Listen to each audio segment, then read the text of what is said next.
ஒரு சகோதரர் ஒரு கேள்வி கேட்டிருக்கிறார். அதாவது இறுக்கமான பேண்ட் அணிந்திருக்கிறேன், அப்படி அணிந்திருக்கும் போது சிறுநீர் கழிக்க வேண்டிய தேவை ஏற்படும் போது உட்காருவதற்கு சிரமம் இருக்கிறது, நின்ற நிலையில் சிறுநீர் கழிக்கலாமா அப்படி என்று சொல்லி ஒரு கேள்வி கேட்டிருக்கிறார். இந்த கேள்வியை பொறுத்தவரையில் அதாவது சிறுநீர் கழிக்கும் போது மிகச்சிறந்த முறை ஒருவர் உட்கார்ந்து அந்த தேவையை நிறைவேற்றுவது. மார்க்கத்தில் ஒருவர் நின்ற நிலையில் இந்த தேவையை நிறைவேற்றுவதற்கு 2 சந்தர்ப்பங்களில் அனுமதி இருக்கிறது. 2 நிபந்தனைகள், 2 சந்தர்ப்பங்கள்.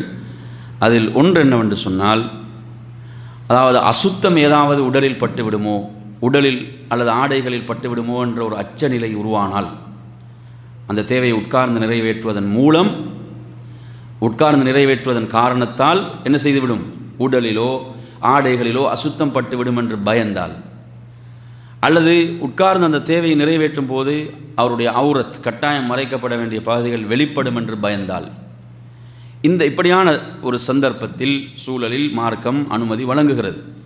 இது தொடர்பாக வரக்கூடிய ஹதீஸ்களில் 2 விதமான ரிவாயத்துகள் இருக்கின்றன.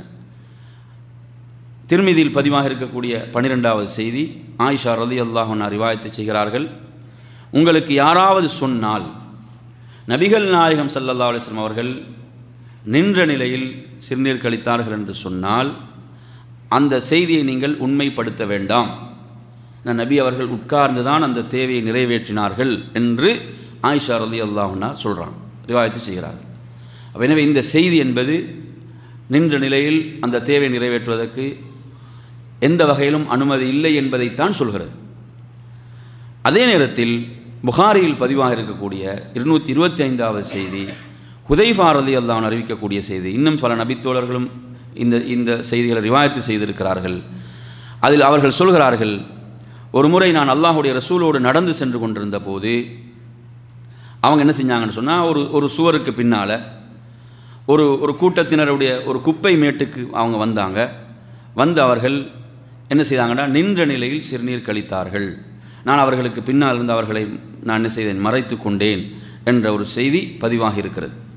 எனவே இந்த செய்தியில் என்ன வருதுன்னு சொன்னால், அந்த குப்பை மேடு என்பது ஒரு அழுக்கான இடம், அழுக்குகள் பட்டுவிடுமோ என்ற அச்சத்தின் காரணத்தால் தான் அல்லாஹுடைய தூதர் அதை செய்தாங்க என்பதை நாம் புரிந்து கொள்ளலாம். ஏன்னா ரசூலுல்லாஹ்வுடைய வாழ்நாளில் இந்த இப்படியான சந்தர்ப்பம் என்பது மிக குறைவானது. நின்ற நிலையில் இந்த தேவையை நிறைவேற்றுவது மிக குறைவானது. உட்கார்ந்தான் என்ன செஞ்சாங்க, சிறுநீர் கழித்திருக்கிறார்கள். எனவே நறுமையான சகோதரர்களே, அப்போ அவுரத் வெளிப்படும். ஏன்னா அவுரத் வெளிப்படும் என்பது கடுமையான எச்சரிக்கைகள் வந்திருக்கின்றன சிறுநீரின் போது. ஏன்னா கபூரில் தண்டிக்கப்படுகின்ற குற்றங்களில் இதுவும் ஒன்றுன்னு ஹதீஸில் வருது.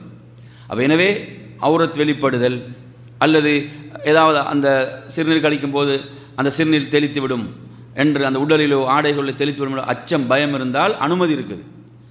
ஆனால் இந்த இறுக்கமான பேண்ட்டுகளை பொறுத்தவரையில் இது ஒரு ஆடை என்பது ஆரோக்கியம் தானே, உடலுக்கு ஆரோக்கியத்துக்கு தான் இந்த ஆடை முறை என்பது.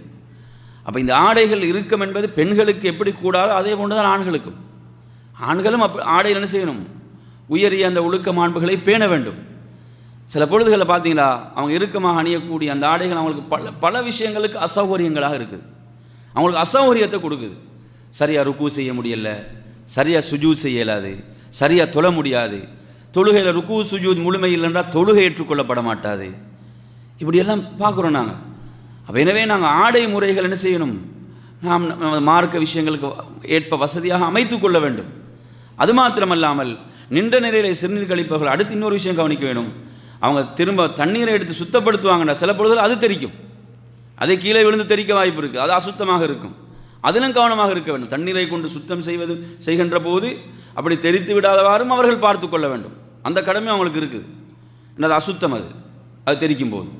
எனவே இந்த பகுதியில் இதில் கவனிக்கப்பட வேண்டும். இந்த நிபந்தனைகளோடு இதற்கு அனுமதி இருக்கிறது.